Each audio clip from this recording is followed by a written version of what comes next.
Wikipedia's Princess and Dragon production, by Miscast reads. Princess and Dragon is an archetypical premise, common to many legends, fairy tales, and chivalric romances. Northrop Frye identified it as a central form of the quest romance. The story involves an upper-class woman, generally a princess or similar high-ranking nobility, saved from a dragon, either a literal dragon or a similar danger, by the virtuous hero. The classic damsel in distress. She may be the first woman endangered by the peril, or may be the end of a long succession of women who were not of as high birth as she is, nor as fortunate. Normally the princess ends up married to the dragon slayer. The motifs of the hero, who finds the princess about to be sacrificed to the dragon, and saves her, the false hero who takes his place, and the final revelation of the true hero, are the identifying marks of the Arne Thompson folktale Type 300, the Dragon Slayer. They also appear in Type 303, the Two Brothers. These two tales have been found, in different variants, in countries all over the world. The princess and dragon scenario is given even more weight in popular imagination than it is in the original tales. The stereotypical hero is envisioned as slaying dragons even though, for instance, the Brothers Grimm had only a few tales of dragon and giant slayers among hundreds of tales. History. One of the earliest examples of the motif comes from the ancient Greek tale of Perseus, who rescued the princess Andromeda from Cetus, a sea monster often described as resembling a serpent or dragon. This was taken up into other Greek myths, such as Heracles, who rescued the princess Hesione of Troy from a similar sea monster. Most ancient versions depicted the dragon as the expression of a god's wrath, in Andromeda's case, because her mother Queen Cassiopeia had compared her beauty to that of the sea nymphs, and in Hesione's, because her father had reneged on a bargain with Poseidon.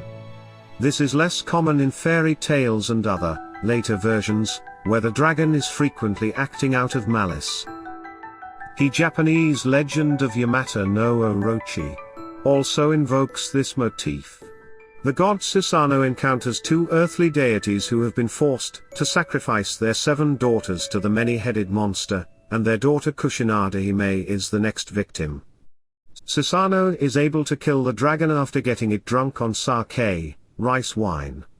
Another variation is from the tale of Saint George and the Dragon. The tale begins with a dragon making its nest at the spring which provides a city-state with water. Consequently, the citizens had to temporarily remove the dragon from its nest in order to collect water. To do so, they offered the dragon a daily human sacrifice. The victim of the day was chosen by drawing lots. Eventually in this lottery, the lot happened to fall to the local princess. The local monarch is occasionally depicted begging for her life with no result. She is offered to the dragon, but at this point a traveling Saint George arrives. He faces and defeats the dragon and saves the princess. Some versions claim that the dragon is not killed in the fight, but pacified once George ties the princess's sash around its neck. The grateful citizens then abandon their ancestral paganism, and convert to Christianity. A similar tale to St. George's, attributed to Russian sources, is that of Saint Yegory the Brave. After the kingdoms of Sodom and Gomorrah fall, the kingdom of Arabia is menaced by a sea monster that demanded a sacrifice of a human victim every day. The queenly stepmother sent the Princess Elizabeth the Fair as the sacrifice. Yegory the Brave rescues Elizabeth and uses her sash to bind the beast.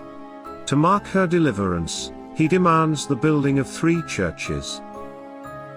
In a tale from Tibet, a kingdom suffers from drought due to 2 serpent gods blocking the streams of water at the source.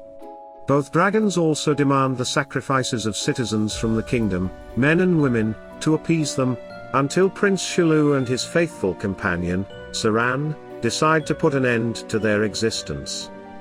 When the tale is not about a dragon but a troll, giant, or ogre, the princess is often a captive rather than about to be eaten, as in the 3 princesses of Whiteland. These princesses are often a vital source of information to their rescuers, telling them how to perform tasks that the captor sets to them, or how to kill the monster, and when she does not know, As in the giant who had no heart in his body, she frequently can pry the information from the giant. Despite the hero's helplessness without this information, the princess is incapable of using the knowledge herself. Again, if a false claimant intimidates her into silence about who actually killed the monster, as in the fairy tale The Two Brothers, when the hero appears, she will endorse his story, but she will not tell the truth prior to them. She often agrees to marry the false claimant in the hero's absence. The hero has often cut out the tongue of the dragon, so when the false hero cuts off its head, his claim to have killed it is refuted by its lack of a tongue. The hero produces the tongue and so proves his claim to marry the princess. In some tales, however, the princess herself takes steps to ensure that she can identify the hero, cutting off a piece of his cloak as in Georgic and Merlin, giving him tokens as in the Sea Maiden, and so separate him from the false hero. This dragon-slaying hero appears in medieval romances about knights errant, such as the Russian Dobrynya Nikitich. In some variants of Tristan and Isolde, Tristan wins Isolde for his uncle, King Mark of Cornwall, by killing a dragon that was devastating her father's kingdom. He has to prove his claim when the king's steward claims to be the dragon slayer. Ludovico Ariosto took the concept up into Orlando Furioso, using it not once but twice, The Rescue of Angelica, by Rogero, and Orlando, rescuing Olympia. The monster that menaced Olympia, reconnected to the Greek myths. Although Ariosto described it as a legend to the characters, the story was that the monster sprung from an offense against Proteus. In neither case did he marry the rescued woman to the rescuer. Edmund Spenser depicts St. George in The Fairy Queen, but while Una is a princess who seeks aid against a dragon, and her depiction in the opening with a lamb, fits the iconography of St. George pageants. The dragon imperils her parents' kingdom, and not her alone. Many tales of dragons, ending with the dragon slayer marrying a princess, do not precisely fit this cliché because the princess is in no more danger than the rest of the threatened kingdom. An unusual variant occurs in Child Ballad 34, Kempoine, where the dragon is the maiden. The hero, based on Owain from Arthurian legend, rescues her from the transformation with 3 kisses. Mythological comparativist Julian de Hoy ran an analytical study of the antiquity and diffusion of the snake, or dragon battling, mytheme, in different cultural traditions.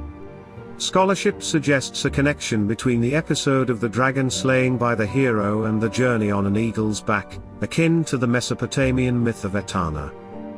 Modern versions. In the 1959 animated film Sleeping Beauty, Walt Disney concluded the tale by having the wicked fairy Maleficent transform herself into a dragon to withstand the prince, converting the fairy tale to one with the princess and dragon theme. In Ian Fleming's Dr. No, both the book and film versions feature a tank in the shape of a dragon that protects Dr. No's island from superstitious intruders. James Bond and Honeychile Rider are menaced by the dragon, destroy it, have their friend Quarrel killed and are captured by the crew of the dragon tank. Anne Boyd's 1967 book The Devil with James Bond explores the theory of the updating of the princess and dragon genre. In modern fantasy works, the dragon may hold the princess captive instead of eating her. Patricia Reeder spoofed this concept in Dealing with Dragons. A feminist subversion of the concept for young readers is Robert Munsch's The Paper Bag Princess, in which a princess outwits a dragon to save a prince, her betrothed, whom she proceeds not to marry upon him insulting her makeshift clothing instead of thanking her. In J. Williams's tale The Practical Princess, a dragon demands that a king should sacrifice his daughter to him so that he will leave the rest of the kingdom alone. But the princess saves herself by making a princess dummy out of straw and filling it with boiling pitch and tar. The princess dresses the straw dummy in one of her own gowns, then goes to the dragon's cave where she offers herself as a sacrifice. The unwitting dragon swallows the dummy whole, and the pitch and tar explode inside the dragon's stomach, killing him. Afterwards, the princess observes, "Dragons are not very smart." In the Isaac Asimov short story Prince Delightful and the Flameless Dragon, it is revealed that dragons used to be slain as part of a passage from princehood to adulthood, though after a while, they became a protected species. Contrary to popular myth, they do not eat princesses as they tend to smell of cheap perfume and give indigestion. In animated television series Wander Over Yonder episode, the hero, Sir Brad Starlight, the bumbling knight who believes in fairy tales, sets off to rescue the princess from the Dragon King. However, it turns out that the princess and the Dragon King are in love with each other and are engaged to marriage, as the dragon himself is actually a good guy and the princess herself does not need to be rescued. Interpretations. In his study on the historical roots of the Wonder Tale, Russian scholar Vladimir Prop interpreted the dragon-slaying tale as an inversion of the ancient ritual of a maiden sacrifice to a river to ensure good crops.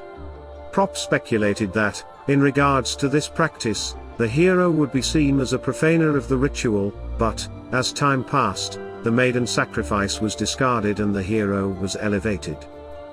Diversions. In some stories, mostly in more recent literary works, the cliché involving princesses and dragons is somehow twisted to create a more exciting or humorous effect. For example, in The Paper-Bag Princess, the princess came to realize that her prince was even more obnoxious than the dragon, and refused to go with him, preferring to skip off into the setting sun alone instead. In some versions, the princess may also befriend, tame, personally defeat, or even be turned into a dragon herself. Indeed, there are a few examples when a curse or spell transforms a princess into a dragon or similar creature, an alligator, giant bird, or fictional reptile species.